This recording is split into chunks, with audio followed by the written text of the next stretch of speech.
Bonjour, j'espère que vous allez bien. Par la grâce de Dieu, moi je vais très bien en ce mardi 7 février.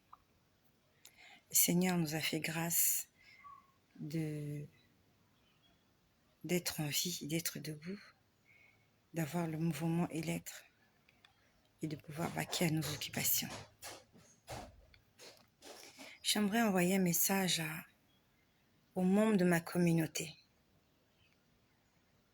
Et ceux qui vont voir ce message, ceux qui vont voir cette vidéo, vont se retrouver. Je n'ai pas voulu écrire le nom de ma communauté. Ceux qui vont écouter ce message sauront de tout ceux-là qui sont de ma communauté, de mon église locale. J'ai reçu ce message la semaine dernière. C'était le dimanche dernier.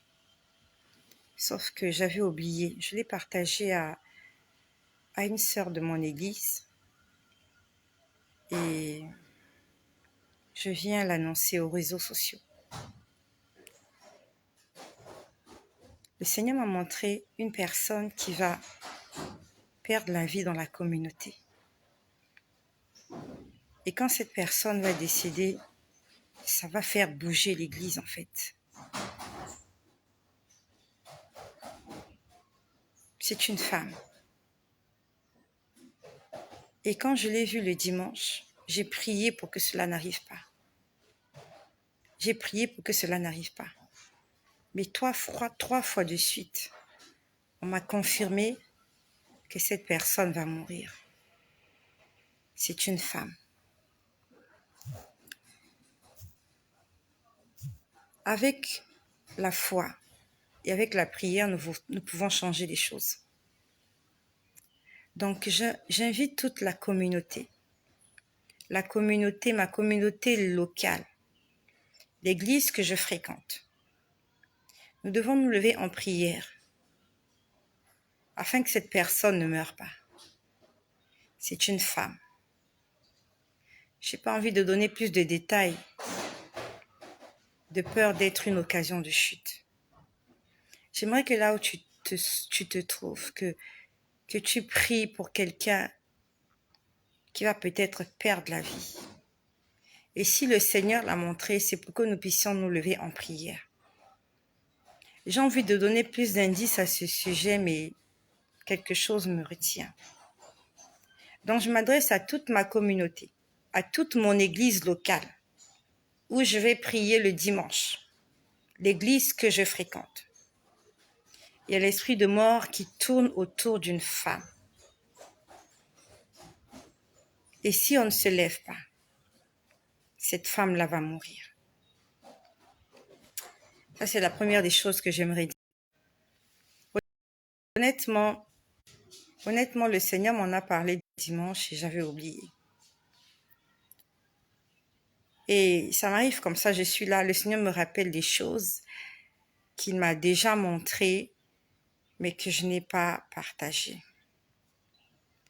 Deuxièmement, j'ai vu la femme d'un pasteur rater l'enlèvement. Je vais envoyer un message à la femme d'un pasteur. Ton mari est un pasteur. Il est à la tête d'une église. Vous avez des enfants, de grands enfants. Et la semaine dernière, le Seigneur m'a montré qu'il y avait eu l'enlèvement et que tu étais resté. Tu n'étais pas resté seul, tu étais resté avec tes enfants. Donc je t'ai vu à la maison. Il y avait eu l'enlèvement. Jésus était revenu. Ceux qui devaient partir étaient partis. Mais toi, maman pasteur, tu étais resté et tu étais à la maison avec tes enfants.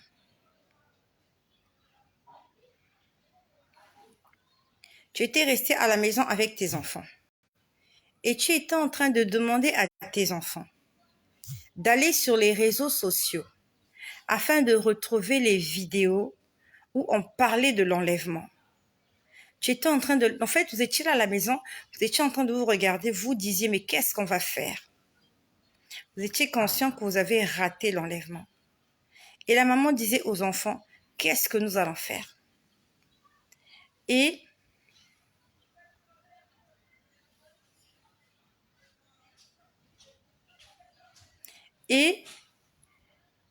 d'un commun accord, ils se sont connectés sur les réseaux sociaux.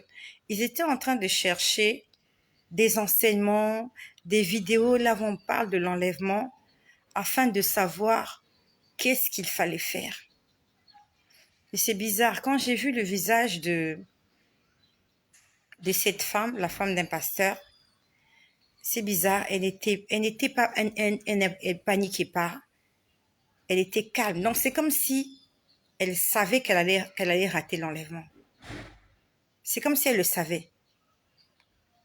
Quand j'ai vu cette image, c'était la semaine dernière, je ne dormais pas. Je me suis posé la question, qu'est-ce qui fera en sorte qu'elle puisse rater l'enlèvement? Et je la voyais demander à ses enfants, allons sur les réseaux sociaux, allons sur Internet, allons sur YouTube, allez écouter les vidéos, allez écouter les enseignements, les prédications, où on parlait de ce que nous devons faire au cas où nous ratons l'enlèvement. Beaucoup de personnes parlent de l'enlèvement. Beaucoup de personnes savent qu'il va y avoir l'enlèvement. Mais beaucoup de gens ne savent pas qu'est-ce qu'il faut faire au cas où il y a eu l'enlèvement et que tu es resté.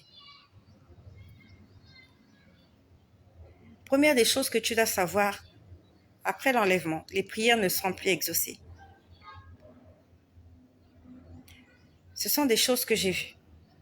Le Saint-Esprit ne sera plus en action parce qu'il ne sera plus là. Donc, ce n'est pas la peine de te dire que si tu rates l'enlèvement, tu vas te mettre à jeûner et prier. Tu ne vas pas perdre ton temps. C'est maintenant qu'il faut jeûner et prier.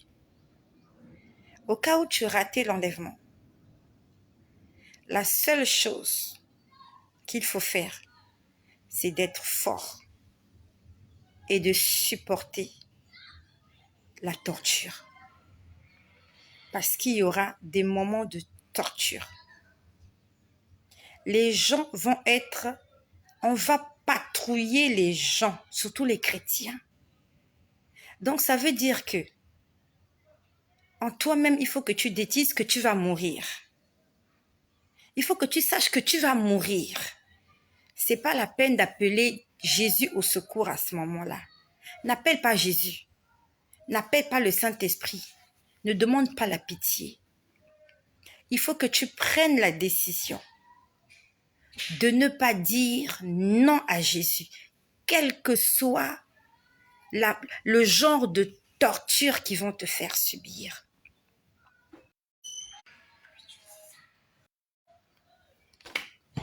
Qu'est-ce que c'est? Qu'est-ce que c'est? Ah non, c'est bon, tu peux utiliser ça. Les gens là, excusez-moi, ils ont éteint la clim en bas ou pas? Oui, ils sont partis. Mais ils sont pas partis. Ils sont où? Ils sont en bas. Ils sont maintenant au grand salon. D'accord. Ils sont en train d'arranger au grand salon. S'ils partent, vous éteignez la clim là. Oui. Donc si tu rates l'enlèvement, c'est pas la peine d'aller chercher ta Bible, commencer à lire ta Bible. C'est pas la peine d'aller jeûner et prier. Au cas où tu ratais l'enlèvement, il faut que tu saches que on va te patrouiller, on va te trouver. Où que tu te caches, ils vont te trouver. Et ils vont essayer de te faire renier ta foi par toutes sortes de tortures possibles. Ils vont te torturer. Ils vont te violer. Ils vont te découper en petits morceaux. Ils vont peut-être te passer à la friteuse. Ils vont peut-être te jeter dans la fosse aux lions. Ils vont peut-être te jeter dans la fournaise ardente. Ils vont essayer de t'intimider. Ils vont d'abord essayer de te faire renier le nom de Jésus. Ils vont te laisser affamer. Ils vont te laisser mourir de faim. Ils vont tout faire pour que tu puisses les rejoindre. Il faut que tu sois déterminé. Que tu pleures ou que tu ne pleures pas, Jésus ne viendra pas à ton secours. Il faut que tu sois déterminé. De la même façon qu'il y a ces gens-là qui sont déterminés, qui sont prêts à mourir pour leur Dieu. Ils sont prêts à se mettre des ceintures d'explosifs, aller dans des endroits, comment je peux dire, s'aimer la terreur. Ils sont déterminés. Les chrétiens qui vont rater l'enlèvement doivent être déterminés. C'est ta détermination qui va te sauver. Ne renie pas le nom de Jésus. Je sais que la torture, ça sera rude. Ça sera pas joli. Mais il faut que tu penses à l'après-torture. Si tu tiens bon, même s'ils te tuent, même s'ils te lapident, même s'ils font ce qu'ils font, il faut que tu saches que si tu ne renies pas le nom de Jésus, si tu mourrais, tu vas aller au ciel. Donc le seul moyen d'aller au ciel, ça sera de passer par la torture et de ne pas renier le nom de Jésus. Ça sera le seul moyen. Mais la torture sera tellement énorme. Le diable est rusé. Il va tout faire pour que tu renies le nom de Jésus. Regarde déjà maintenant, à cause des petites tribulations que tu vis. À cause les petites tribulations que tu vis là.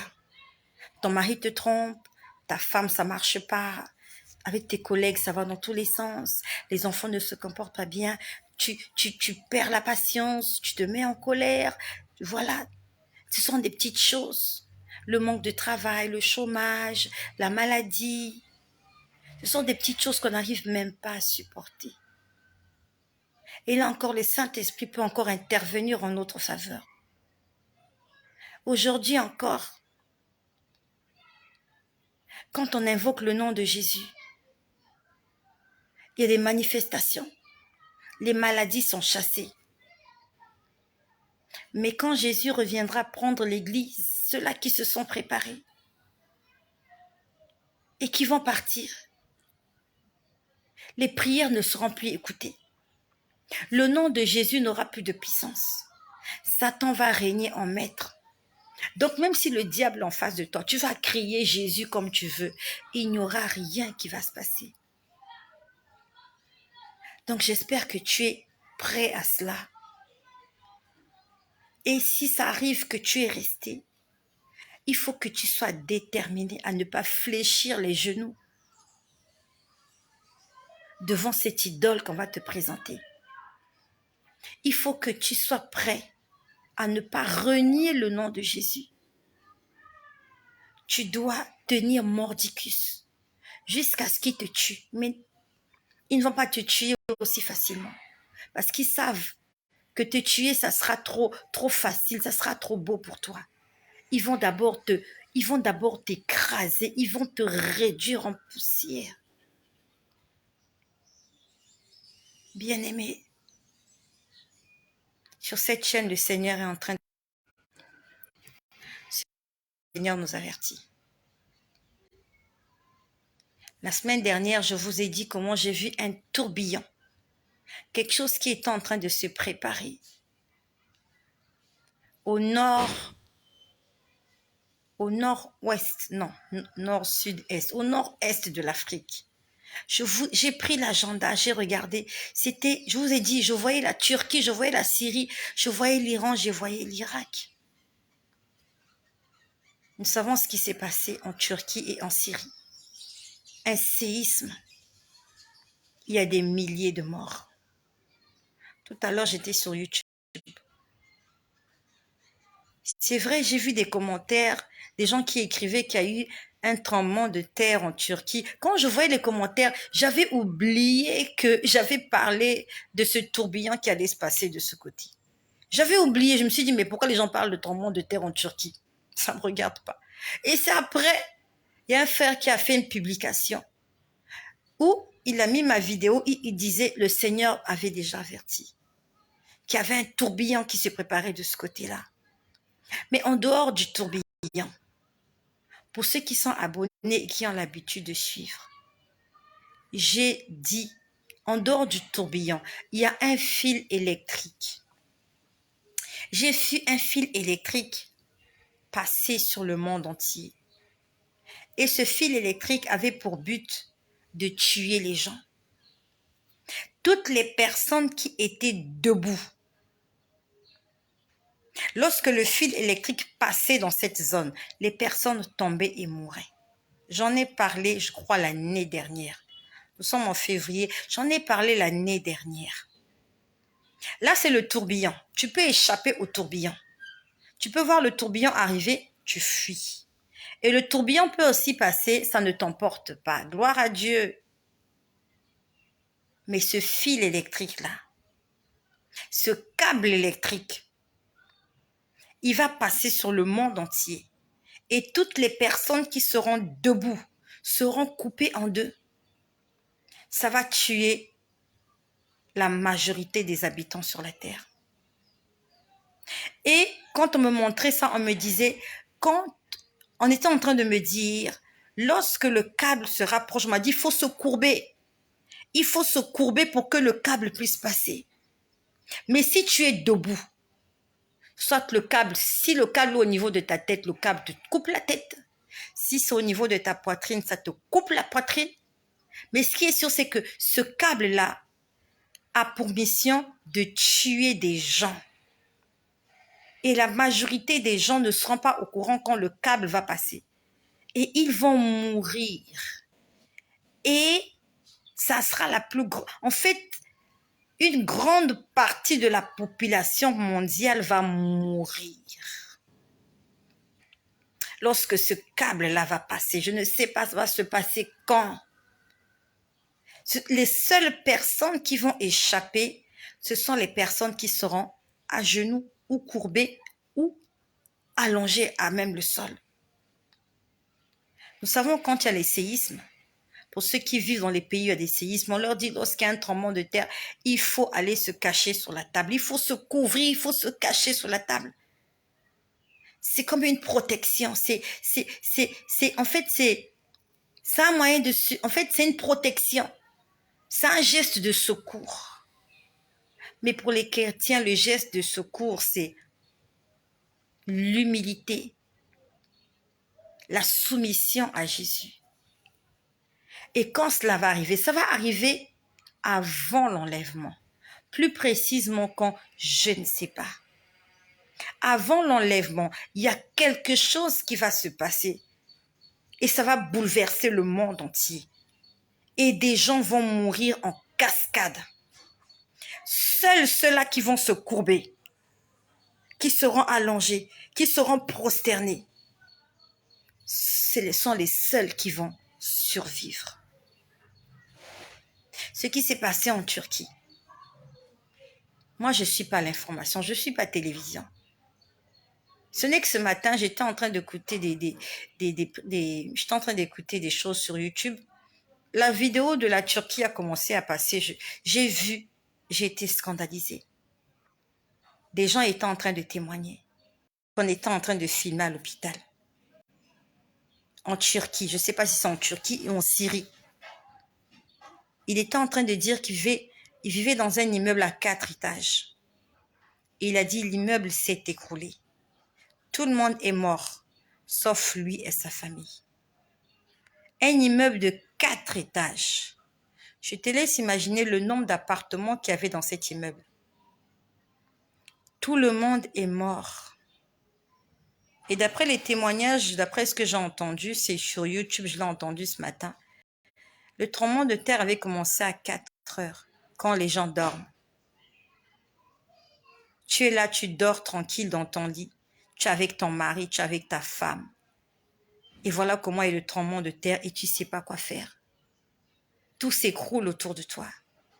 Tu essaies de comprendre ce qui se passe et tu réalises que tu es déjà mort. Tu es sous les décombres. Où sont comment on appelle ces gens-là? Les sismologues? Ceux qui font l'étude des plaques tectoniques, là. Ceux qui étudient, oh le français, ceux qui étudient les séismes. Où sont-ils? Ils n'ont pas été alertés. Pourquoi il n'y a pas eu d'alerte? pour dire aux habitants, sortez de la ville. Allez vous réfugier dans les montagnes. C'est maintenant le moment d'aller se réfugier dans les montagnes. On en a parlé. C'est le moment d'aller à la montagne, de sortir de la ville, de sortir du bruit, du brouhaha, de sortir de la civilisation et d'aller se cacher dans les montagnes. N'attends pas le retour de Jésus pour aller à la montagne. Après le retour de Jésus, quand tu iras à la montagne, le Saint-Esprit ne sera pas là. Tu n'auras aucune révélation, tu n'auras aucune vision, tu n'auras rien. Attention, nous sommes avertis. Il y a des enfants qui sont morts en Turquie. Il y a des femmes enceintes. Elles n'ont pas pu se déplacer, elles n'ont pas pu courir. Il y a des femmes à terme. Elles n'ont pas pu, et elles sont là. Il y en a d'autres qui sont encore vivants, coincés sur les décombres. Il y en a qui sont morts. Mort, il est parti. Et quand on va retrouver son corps, ça sera des ossements. Il n'y aura plus rien à récupérer. Tu es là, tu dors tranquillement à 4 heures du matin. Pendant que tu es en train de rêver, une grosse poutre tombe sur toi et tu ne te réveilles plus jamais. Tous les comptes, tout l'argent que tu avais mis en banque, du jour au lendemain, tu deviens pauvre et malheureux. La voiture que tu viens de t'acheter qui était dans le parking ne devient qu'un tas de poussière. Les jolis meubles que tu avais achetés, la belle robe que tu avais achetée, tu allais peut-être te marier cette semaine. Le mariage annulé, il n'y aura plus de mariage. Vanité des vanités. Ils sont réduits à zéro. Des gens ont fait des achats. Ils ont rempli leur frigidaire de courses. Ils ont rempli leur maison. Après le séisme, tout est détruit. La nourriture dans les congélateurs, ça va pourrir. Il n'y a plus d'électricité, il n'y a plus d'eau courante, il y a des cadavres sous les décombres, il y a des choses, il y a des richesses, il y a des bijoux en or, il y a des vêtements, il y a des choses sous les décombres. Et l'essentiel, c'est quoi? L'essentiel, c'est quoi dans tout ça? Qu'est-ce que l'essentiel? Ils ont perdu l'essentiel. Non seulement qu'ils ont perdu leur vie physique, ils ont perdu leur âme. Leur âme se retrouve en captivité dans le monde des ténèbres. Parce qu'ils ont passé leur existence à courir derrière la vanité des vanités. Il y a une femme qui a passé sa vie à courir derrière les maîtresses de son mari, au lieu de se concentrer, de chercher Dieu, de chercher son salut. Il y a un homme qui est mort, il a perdu sa vie parce qu'il était là, il n'a même pas dormi à la maison. Il a découché, il était avec sa maîtresse quelque part. Il y a quelqu'un qui avait acheté sa voiture la veille. Et le lendemain, il y a eu le séisme, la voiture est brisée. J'ai vu une Mercedes dans un parking éventrée. Je me suis dit, oh Mercedes, Mercedes. Il y a des Porsche. Il y a des Volkswagen, il y a toutes les marques de voitures que tu t'imagines là, sous les décombres en Turquie et en Syrie. Peut-être que tu as ta carte de crédit, tu as des milliards de dollars en banque, mais les banques sont fermées. Où est-ce que tu auras de l'argent? Les magasins sont détruits. Tout est fermé. Où est-ce que tu auras à manger? Où est-ce que tu trouveras ne fût-ce qu'une bouteille d'eau à boire? Où est-ce que tu trouveras de l'eau potable, mon ami? L'argent, c'est pas tout ce dont on a besoin sur cette terre. On a besoin de Jésus. À telle enseigne que même si tu es bloqué sur les décombres, il y a un chant qui va monter dans ton cœur. Tu vas te mettre à louer ton Dieu. Tu ne penseras pas à ta voiture. Tu ne penseras pas au bien que tu as perdu. Tu vas te mettre à louer ton Dieu. Et peut-être qu'il te gardera en vie sous les décombres jusqu'à ce qu'on vienne découvrir ton corps, jusqu'à ce qu'on te sorte de là. Et même si tu meurs, pendant que tu vas rendre l'âme, il y a 2 anges qui viendront te chercher. Ils vont te ramener à la maison. J'aimerais repartir à la maison. Plus que jamais, je pense à la maison. J'ai comme une attirance. Je sens l'odeur de la maison. Je sens le parfum de la maison. C'est en train de venir là, en train de chatouiller mes narines. Il y a quelque chose au fond de moi qui me dit, bientôt tu repartiras à la maison. Sois calme, sois tranquille, ne te laisse pas perturber par les choses de ce monde. Ne te laisse pas embobiner à cause de quelqu'un qui va te faire mal au cœur, qui va te décevoir, qui va t'irriter. Il y a quelque chose qui me dit, sois calme. Bientôt tu rentreras à la maison. Et tout ça ne sera qu'un vieux souvenir. Et Dieu va effacer tous ces souvenirs. Il va effacer. Parce qu'il ne veut pas que nous puissions entrer dans l'éternité avec le poids de ce que nous avons vécu sur cette terre. Il va effacer notre mémoire. Il va nous formater. Nous serons régénérés. Nous allons oublier toutes les souffrances. Ton mari qui te trompe aujourd'hui, qui te fait de la peine. Ça fait des jours, ça fait des semaines. Il a déserté la maison, il est parti. Et tu es là toute seule avec les enfants, tu es en train de te battre avec les enfants. Il ne paye pas l'école, il ne paye rien, il ne fait rien du tout. Un jour, tu vas l'oublier. Ne perds pas ton âme à cause de lui. S'il est parti, continue à prier pour ton âme et prie pour tes enfants. Et prie aussi pour lui, pour que le Seigneur veille sur lui là où il est.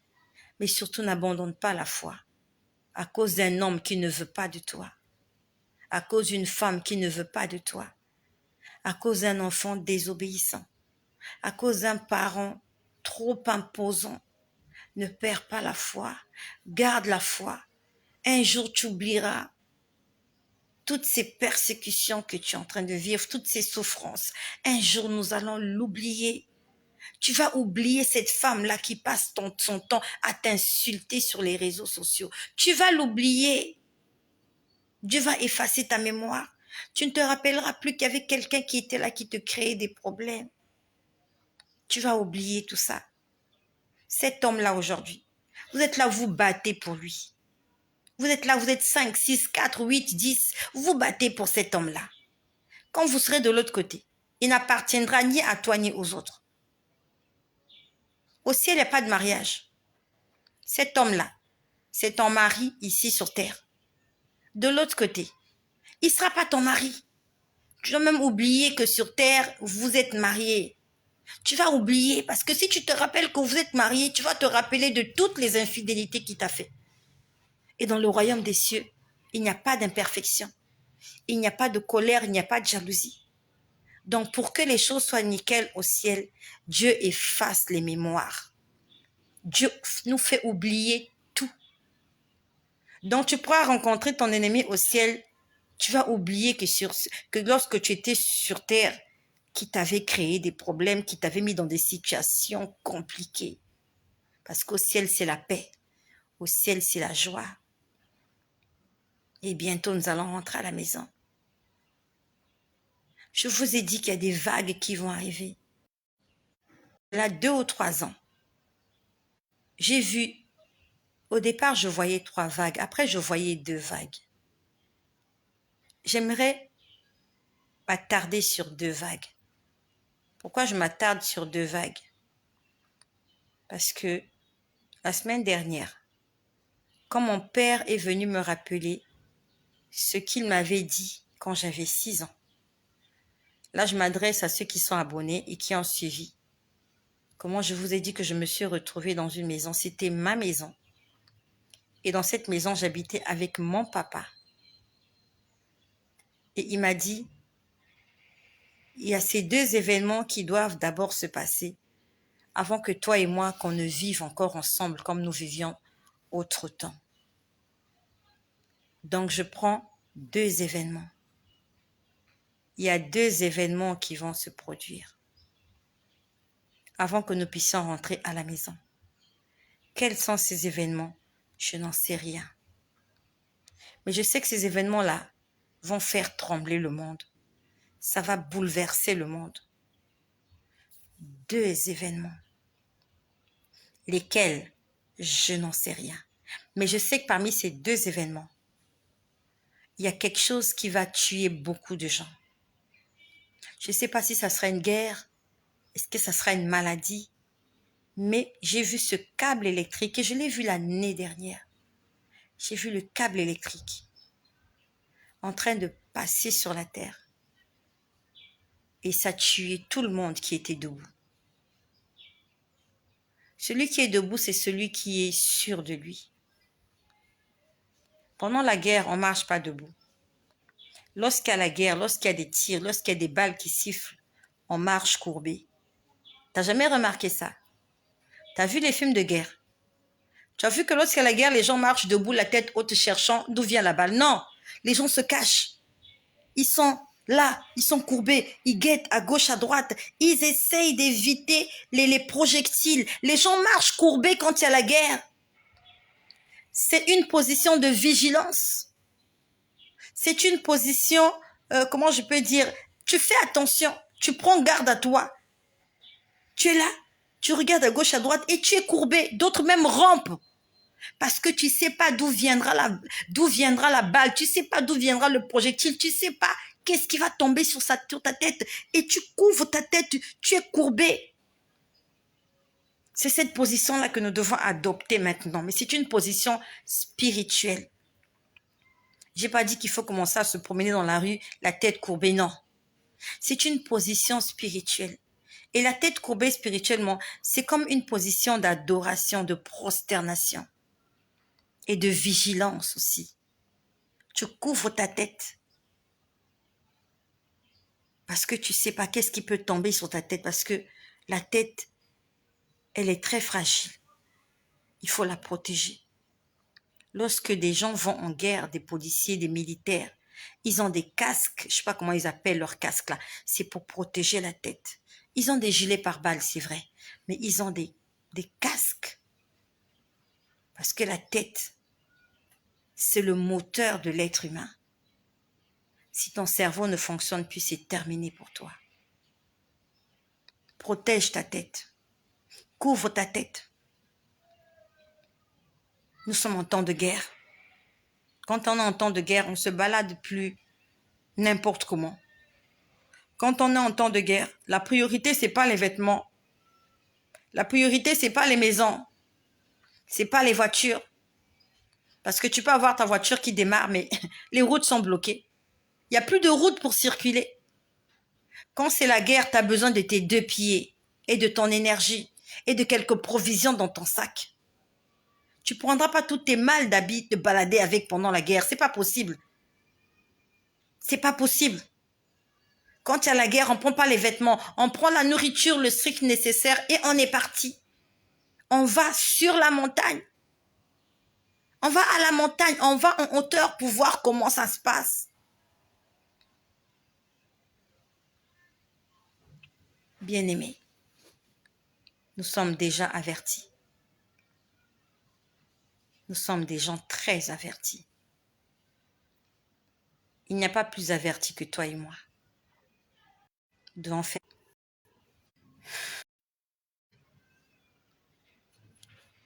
Hier soir, le Seigneur m'a montré 2 pasteurs. Enfin, des pasteurs.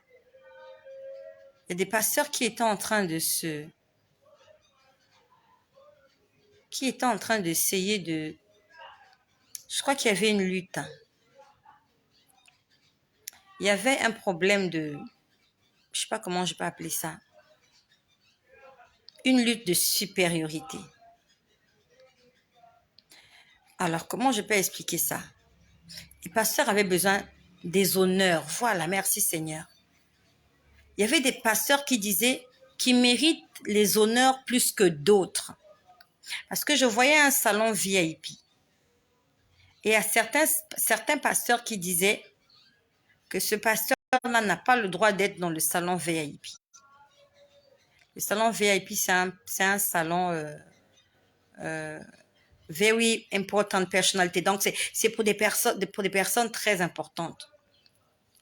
Un salon VIP, c'est un salon de luxe. Donc, il y a, je l'ai vu hier, il y a une lutte entre des pasteurs. Et cette lutte est basée sur les honneurs et sur l'argent. Et je voyais cette lutte-là. Certains pasteurs qui sous-estimaient d'autres. Qui disaient, ce pasteur n'a pas le droit d'avoir ça. Non, mais sa place n'est pas là. Et j'ai entendu une voix. Je suis en train de m'adresser au pasteur. Moi, je ne suis pas pasteur. Je ne suis pas venu juger. C'est Dieu qui va nous juger. Je suis venu dire ce que j'ai entendu et ce que j'ai vu. Si tu as un ministère pastoral et que c'est Dieu qui te l'a confié et que ton ministère va très bien, gloire à Dieu. Si Dieu t'a confié ses brebis et que tu rencontres des difficultés, mais que tu restes dans la vérité, je prie que le Seigneur t'assiste, te soutienne et te fortifie. Mais si tu as fait du ministère, ton business, ton gagne-pain,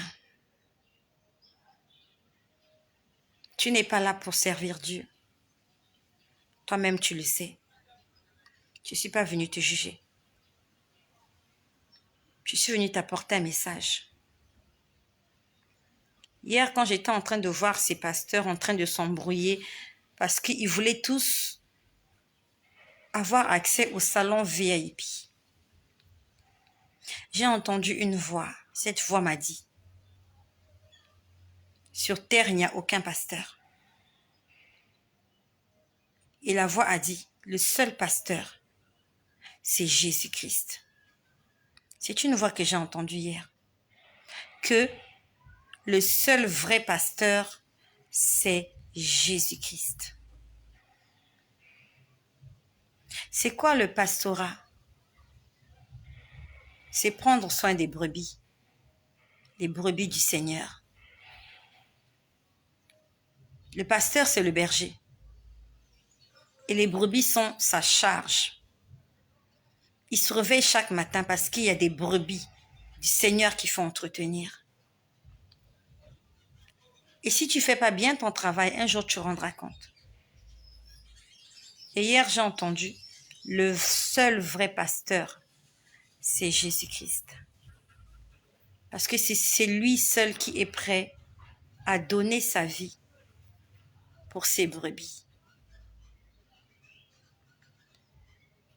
J'aimerais que nous soyons de vrais pasteurs. Si Dieu t'a confié un ministère pastoral, sois un véritable pasteur.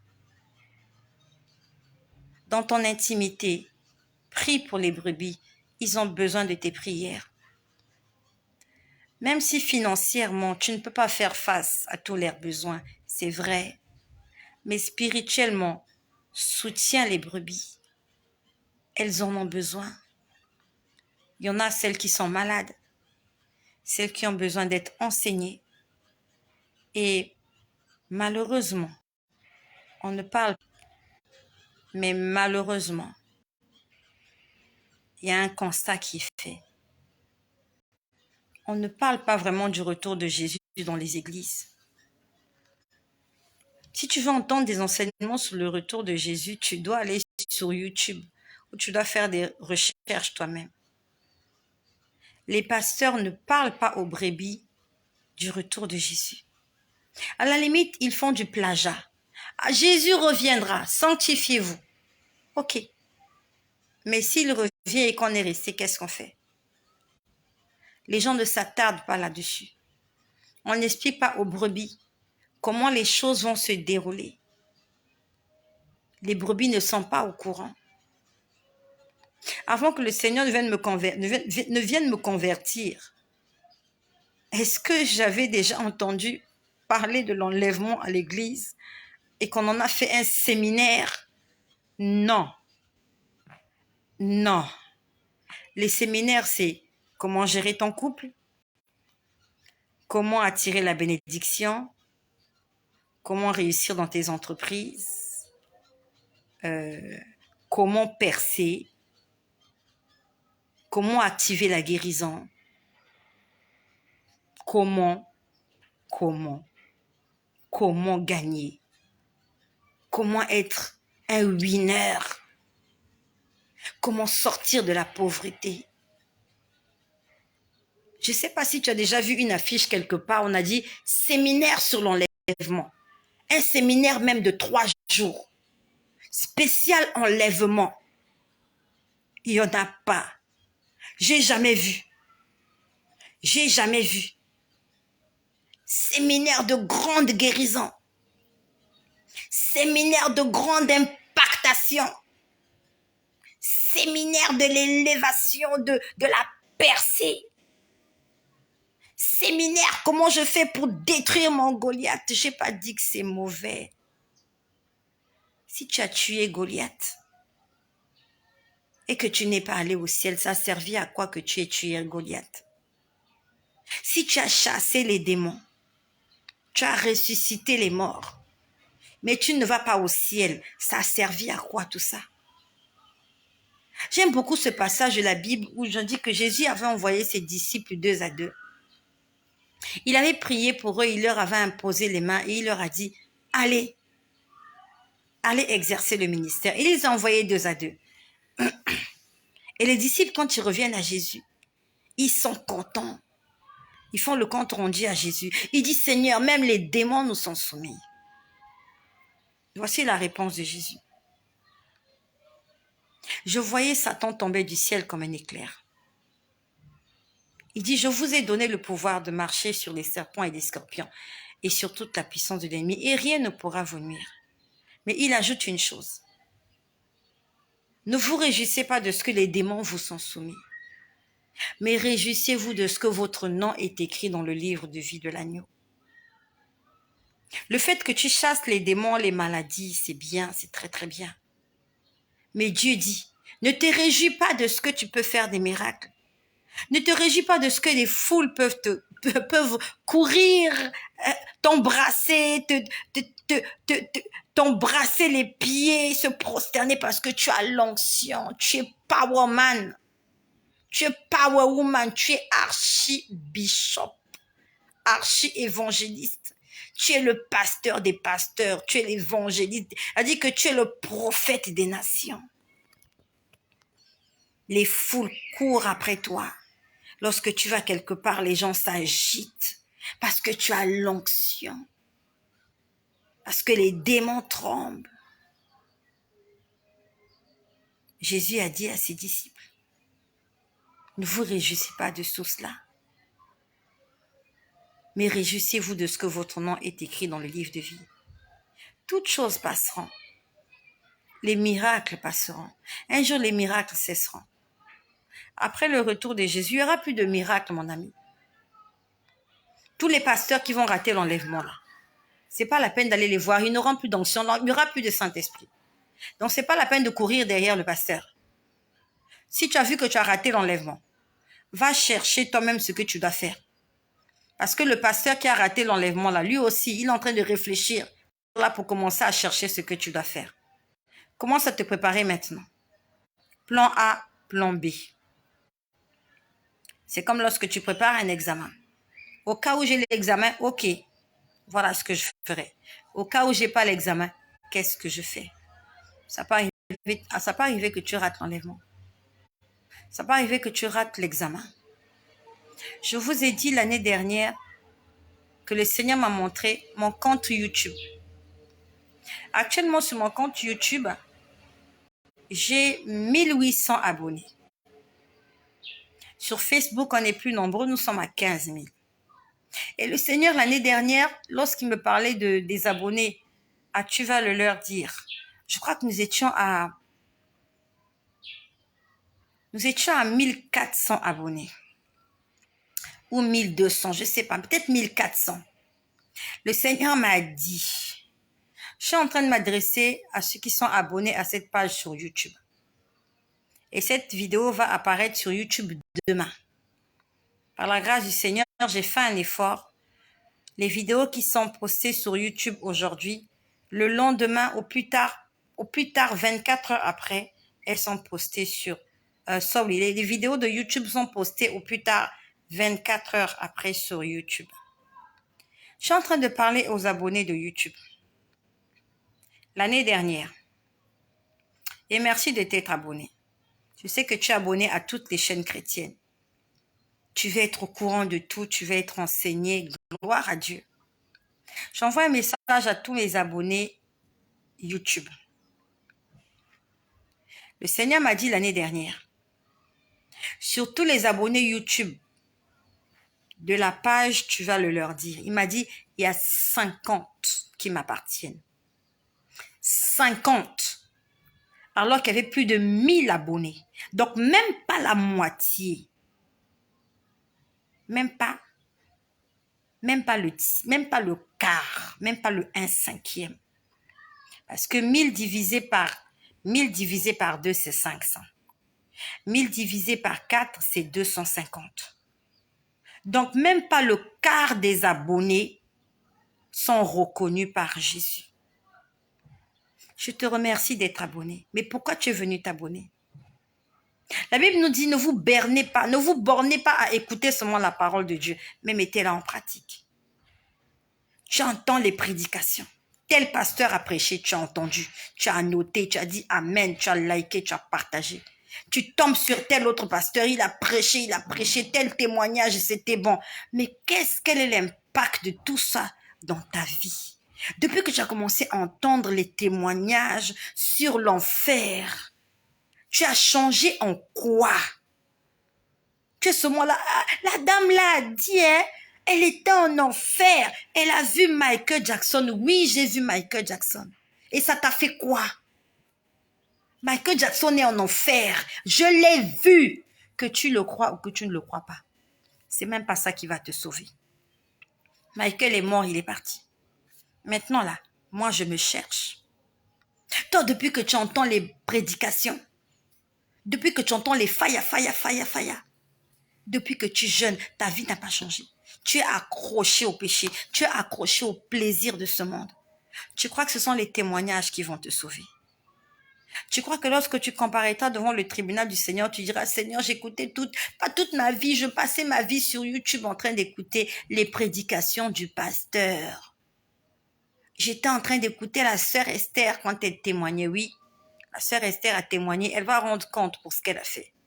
Et toi qui as écouté ce qu'elle a dit, et toi qui en as même rigolé, et toi qui ne t'es même pas abonné, qu'est-ce que tu as fait de ta vie? 50, il m'a dit. C'était un matin. Il m'a dit, je n'ai que 50 personnes qui m'appartiennent sur ton compte YouTube. Maintenant, vous qui êtes sur Facebook, vous êtes 15 000. Dites-moi, sur les 15 000, vous êtes combien? Parce que déjà, sur 15 000 abonnés, en indirect comme ça, je n'ai même pas 15 000 vues. Il n'y a pas 15 000 vues. Je peux atteindre 15 000 vues des semaines après. Sur vous qui êtes 15 000 là, il y en a combien si Jésus revient là, on va vous enlever. Nous allons à l'église. Nous donnons les dîmes, les offrandes. C'est une très bonne chose. Est-ce que notre nom est écrit dans le livre de vie? Je vous ai dit que le Seigneur m'a montré dans la communauté où je prie. Il y a une femme chrétienne qui va mourir. Elle est chrétienne. Et elle n'est pas n'importe qui. Elle n'est pas n'importe qui. Elle n'est pas juste une femme qui est assise dans les bancs au fond de la salle, non. C'est une chrétienne. Elle va mourir. J'ai prié, Seigneur, qu'elle ne meure pas. Dieu m'a dit, elle va mourir. Quand? Je ne sais pas. Comment? Je ne sais pas. Mais ça va faire bouger les choses. Nous ne sommes pas éternels. Même si tu es rempli du Saint-Esprit, tu n'es pas éternel. Jean-Baptiste avait été décapité. L'apôtre Paul, il était mort. Étienne avait été lapidé. Ça peut arriver que tu meurs. Mais tu te retrouves où? Quand tu traverses le rideau et que tu passes de l'autre côté. Qu'est-ce que tu verras? Est-ce que tu pourras faire marche arrière pour venir arranger Non, tu ne pourras plus faire marche arrière. Tu ne pourras plus faire marche arrière. C'est maintenant qu'il faut prendre la décision de ton éternité. Les voitures vont rester. Va en Turquie. Va en Syrie. Tu vas voir les belles voitures de luxe. Cabossées. Les coffres forts dans les banques. A dit que broyer sous des tonnes de décombres, de débris. Les lingots d'or enterrés dans les débris. Il leur faudra beaucoup de mois pour arranger tout ça. Et pour reconstruire, je ne sais pas, est-ce qu'ils pourront reconstruire cette ville? Est-ce qu'ils pourront reconstruire ce pays? Regarde la Turquie. Si tu étais en Turquie aujourd'hui, tu serais en train de pleurer. Et la dernière chose à laquelle tu allais penser, c'est ton argent. Tu allais penser d'abord à ta vie. Pense d'abord à ta vie. Et comme tu sais que tu n'es pas éternel, pense à ton éternité. Pense à ton éternité. Regarde la Turquie. Je ne sais pas dans quel pays tu vis. La Turquie. Et en plus, il fait froid, c'est l'hiver. Ils sont en train de souffrir. Les gens n'ont plus de maison. Ils ont hypothéqué leur jeunesse, ils ont hypothéqué leur vie, ils ont pris des crédits, ils ont acheté des maisons, ils ont acheté des appartements. Aujourd'hui, rien n'est resté, détruit. Il n'y a pas pierre sur pierre qui ne sera détruite. Tout est détruit. Destruction. Destroy. Tout est détruit. Tu étais là, tu dormais sur un lit et un matin tu te réveilles, tu n'as plus de lit. Tu dors à la belle étoile. 4 degrés, 5 degrés. Il fait froid. Tous tes habits sont restés dans la maison où tu étais. Les magasins sont fermés. Il n'y a plus rien à manger. Comment tu fais? Seigneur, je te rends grâce parce que tu nous aimes sur cette chaîne. Merci parce que tu nous avertis, Seigneur, des moments qui vont arriver. Seigneur, tu ne nous caches rien et je te rends grâce pour cela.